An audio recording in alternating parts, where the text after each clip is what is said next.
NBA fans will surely know the name John Salmons, who played opposite Derrick Rose for several seasons with the Chicago Bulls, where he averaged 18 points a game. Salmons also played with the Philadelphia 76ers, Milwaukee Bucks, Toronto Raptors, and Sacramento Kings before finally wrapping up his professional career in 2015 with the New Orleans Pelicans. He ranks in the top 10% of all-time scorers in the history of the NBA and ABA combined, which is an extraordinary achievement unto itself. Today, Salmons is the CEO of John Salmons Enterprises, which is a holding company for his diverse array of business interests that includes franchises, film development and production, fashion, real estate and angel investments, and several exploratory concepts in the comic book, entrepreneur, and artist development space. He's an outstanding example of a professional athlete who isn't resting on the laurels of his athletic endeavors and is instead thinking outside the box to facilitate longer-term prosperity in his life beyond. It's for these reasons and more that I sought to connect with Salmons, who's been gracious enough to speak with us today. Hey there, John. Welcome to the Sports Watchdog. How you doing? Thanks for having me. Yeah, you're welcome. Thanks for being with us today. It's a real honor to have you. Okay, I first have to just say, wow, it's really incredible how many ventures you're involved in and how varied they are. You're clearly extremely adaptable in business, and I would imagine your ability to be so flexible is a huge asset. So to what extent would you say that quality or strength really has facilitated your success? Well, a lot of comes with, being able to adjust to a different world. I've been in basketball for a long time. I played in the NBA for 13 years, and it was great. I learned a lot in those time in that time. So just being able to adapt to different situations, adjust to not being in the NBA. You can't play forever, so you have to do different things. And I had to adapt to the real world. And this is something that I wanted to do. As far as business is, can become an entrepreneur and work for myself and continue to provide for my family.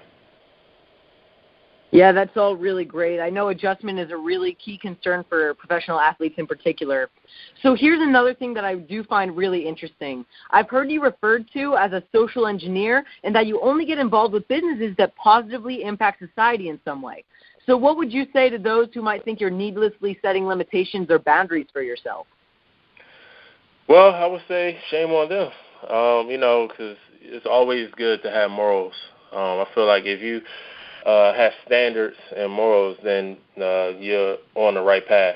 I try not to, get involved with things just because it can make money.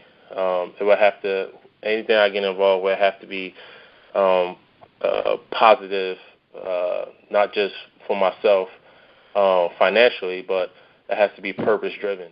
The why of why that company is doing whatever they're doing have to be purpose-driven. It has to be more than just making money.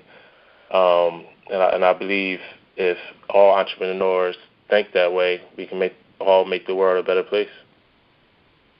Well, that's truly incredible.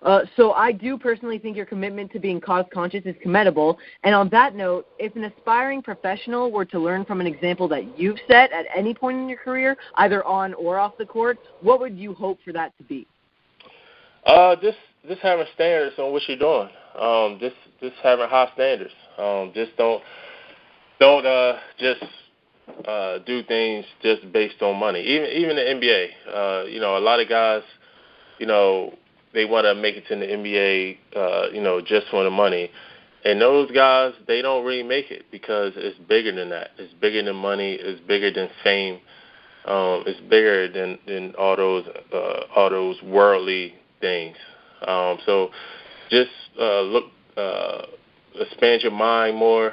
Don't worry about the money. Do it because it's something that's positive, something that you love to do. It's something that can help others.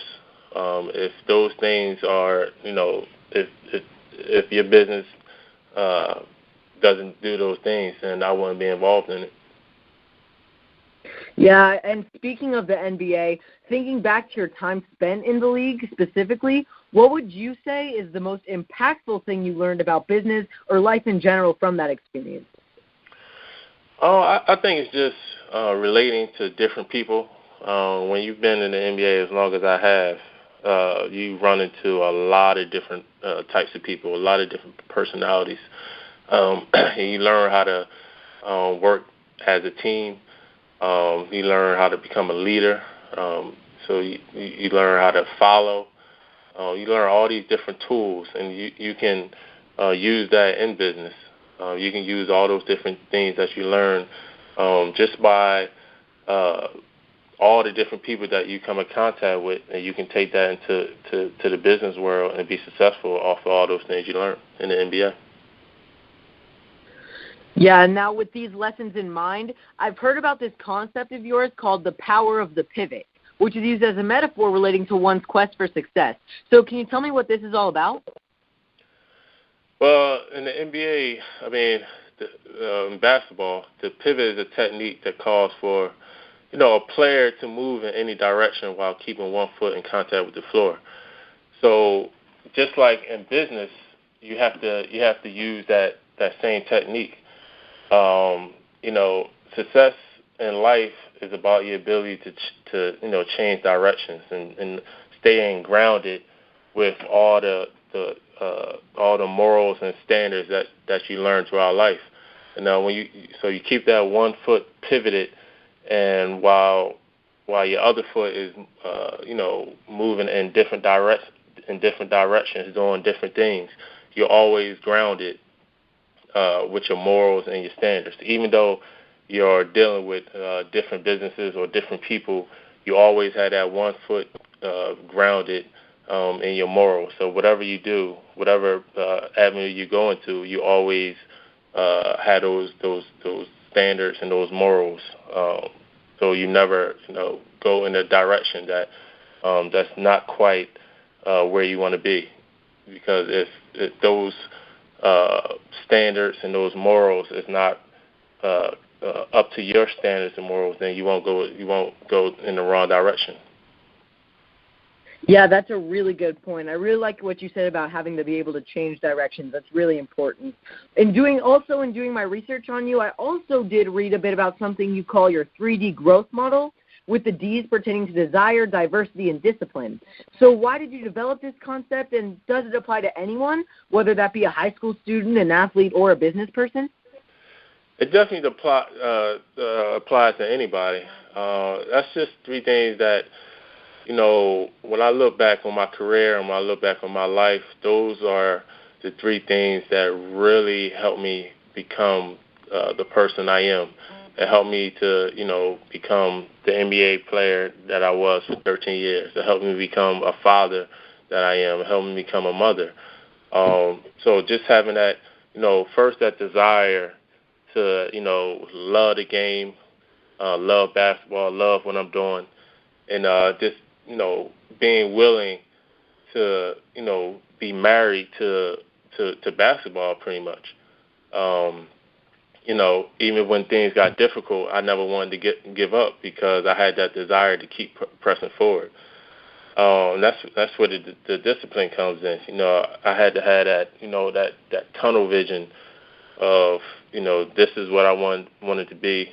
This is where I want to go. I want to make it to the NBA. And I had to, stay on track. I had to avoid all distractions. And the diversity comes into, just being willing to, stretch yourself, exploring, new things, just being able to, expand your mind more on, and, that's how you become better. That's how you become a better player. Just, being able to, adapt to different coaches, different teammates, different organizations. And just being able to adapt. And, those are the three things that I live by. That's really awesome. And I did hear you actually mention looking back on your life pre-basketball, pre-NBA. So that actually leads me to my next question. Thinking back and knowing what the future held for you, what would you tell your 16-year-old self? I'll tell my 16-year-old self? I guess I would tell myself to, stay focused. Life is short. Go for your dreams. Don't give up on, whatever it is that you want to do. I would definitely explore more things, particularly in high school. Try to get involved with different things, even though, basketball still would stay my focus, but I would try to explore, different things in high school. But, just stay focused. Life is short, and chase your dreams with all you have.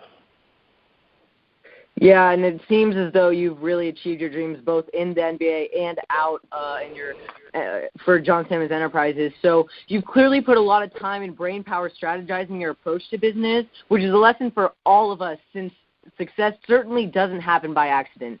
So with that in mind, what do you feel is the most common reason that people don't reach their goals? Well, I guess when they're trying to reach their goals for the wrong reasons. I think that's the biggest thing. I've been around so many different basketball players and teammates that they wanna play in the NBA for every reason but the right reasons.